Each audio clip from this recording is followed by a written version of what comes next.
Olá pessoal, estamos aqui para mais um Minuto de Luz e hoje nós temos um episódio especialíssimo porque estamos aqui para responder a uma dúvida do nosso ouvinte Murilo Santos Bueno, que nos escreveu para o e-mail contato minutodeluz@gmail.com com alguns questionamentos. O Murilo quer saber como os espíritos podem influenciar negativamente a nossa vida e como nós podemos nos defender dessas influências. Então hoje nós vamos trazer aqui algumas referências de Allan Kardec, da própria Bíblia e das obras de Chico Xavier para responder a pergunta do Murilo. Vamos juntos?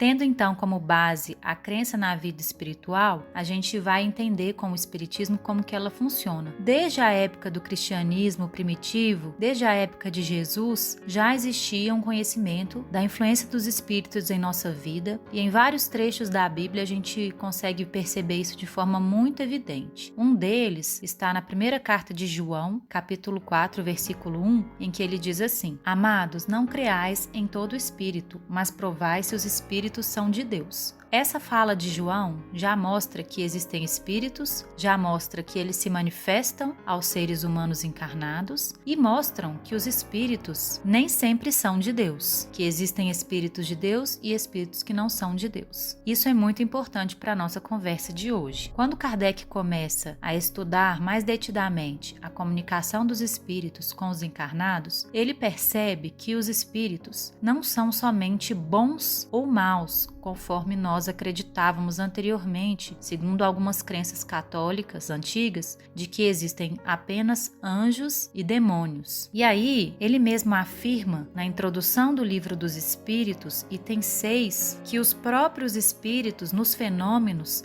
se autodenominaram espíritos e disseram que foram os homens que viveram na Terra. E Allan Kardec começou a perceber que esses homens que viveram na Terra e desencarnaram e estavam no mundo dos espíritos não modificavam sua condição humana apenas por ter morrido. Ou seja, uma pessoa que morreu não se transforma automaticamente em boa só porque ela passou por esse processo da morte. Ela continua no plano espiritual tendo os mesmos interesses, as mesmas tendências, as mesmas inclinações que ela possuía no plano físico. A morte, portanto, não renova automaticamente as pessoas. Não é porque morreu que virou anjo ou demônio. Este fato que Kardec percebeu vem ao encontro da fala de João, de que nem todos os espíritos são de Deus. E Kardec desenvolveu isso em sua obra de uma forma muito completa. A gente está só aqui trazendo alguns aspectos, mas esse estudo ele poderia se desdobrar assim em muitos outros, porque o material espírita desse assunto é muito rico. A gente então, tendo entendido que os espíritos existem, que nós permanecemos após a morte do nosso corpo, que os espíritos podem se comunicar com o plano físico, que eles não se renovam automaticamente quando morrem e que eles têm os mesmos interesses depois que falecem, todos esses aspectos nos ajudam a entender como se dá a influência dos espíritos na nossa vida. Então, no Livro dos Espíritos, Allan Kardec pergunta aos espíritos se eles têm esse poder de nos influenciar. E a resposta dos espíritos é que sim, que mais do que nós imaginamos, somos muito influenciados pelos espíritos e muitas vezes eles nos dirigem. Isso também vem complementar uma fala do apóstolo Paulo na sua carta aos Hebreus, capítulo 12, versículo 1, de que nós estamos rodeados de grande nuvem de testemunhas. Então nós estamos sim constantemente rodeados de espíritos dos mais diversos níveis de evolução. Quem tiver curiosidade pode ler no Livro dos Espíritos a escala espírita, que mostra assim uma classificação didática, dos espíritos, dos diversos tipos de espíritos que nos rodeiam, e nós somos influenciados por esses espíritos. Mas quais espíritos nos influenciam? Quem está ao nosso lado?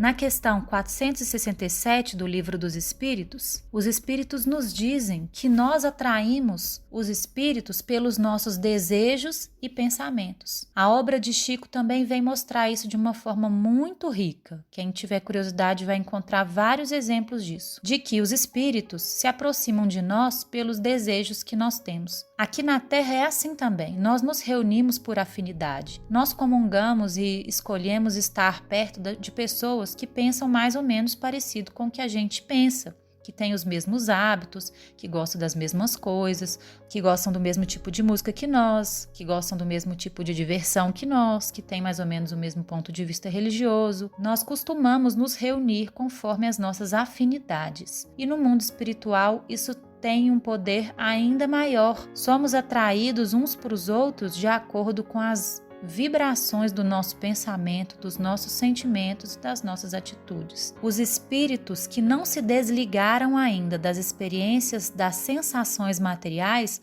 procuram aqueles com que eles se afinizam. Então, se de alguma forma nós estamos sentindo uma influência negativa, uma influência de algum espírito que nos faz mal, essa influência não é responsabilidade do espírito somente, mas também nossa, porque nós o atraímos com os nossos pensamentos, com os nossos desejos. E aí nós podemos caminhar para a pergunta 469 de O Livro dos Espíritos, em que Allan Kardec pergunta aos espíritos como nós podemos neutralizar a influência dos maus espíritos. E a resposta é muito objetiva: fazendo o bem e colocando toda a vossa confiança em Deus. Rejeitareis a influência dos espíritos inferiores, destruindo o império que queiram ter sobre vós. Evitai ouvir as sugestões dos espíritos que vos suscitam maus pensamentos, que insuflam entre vós a discórdia e todas as más paixões.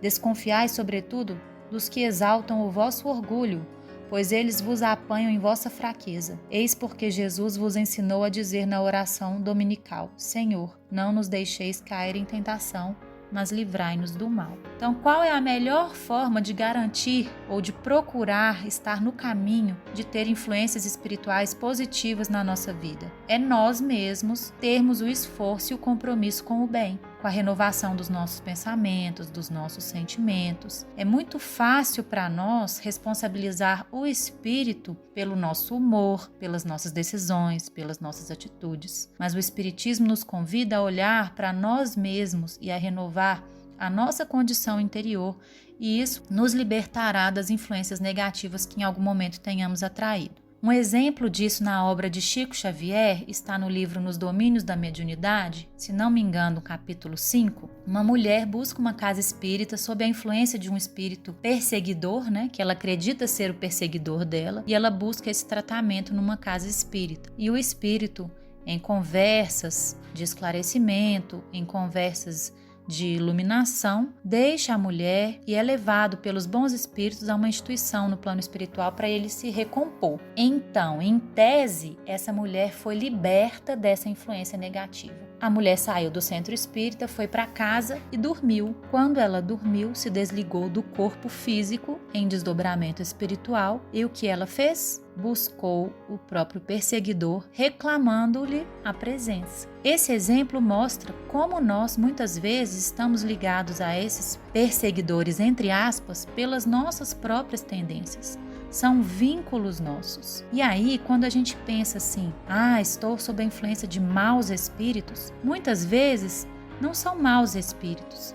São espíritos vinculados a nós por sentimentos menos bons, por sentimentos de mágoa do passado. São, na verdade, laços que se prendem a nós que precisam ser refeitos, transformados, curados, com perdão, com a compreensão e, mais importante, com a renovação interior de todo mundo. Então, o processo de desobsessão, o processo de se libertar da influência espiritual negativa tem muito mais a ver com a nossa nossa transformação interior, para que mostremos para esses espíritos que muitas vezes querem se vingar de nós, de que nós estamos num momento diferente, estamos num momento tentando buscar novos pensamentos, novas atitudes, que nós não estamos mais querendo prejudicar as pessoas como fizemos no passado. E esse perdão, esse amor que estejamos buscando construir nas nossas vidas, vai convencendo esses espíritos de que eles não precisam mais ser vingadores e quem sabe pode até transformá-los também, mostrar a eles um caminho de amor e de misericórdia muito melhor para todo mundo. Nós então não devemos querer ficar livres dos maus espíritos. Não é o pensamento de nos defender que deve nos orientar nessa transformação. É o pensamento de estarmos todos unidos num sentimento melhor. Eu não quero ficar livre do meu obsessor. Eu preciso querer que ele me perdoe e que eu o perdoe,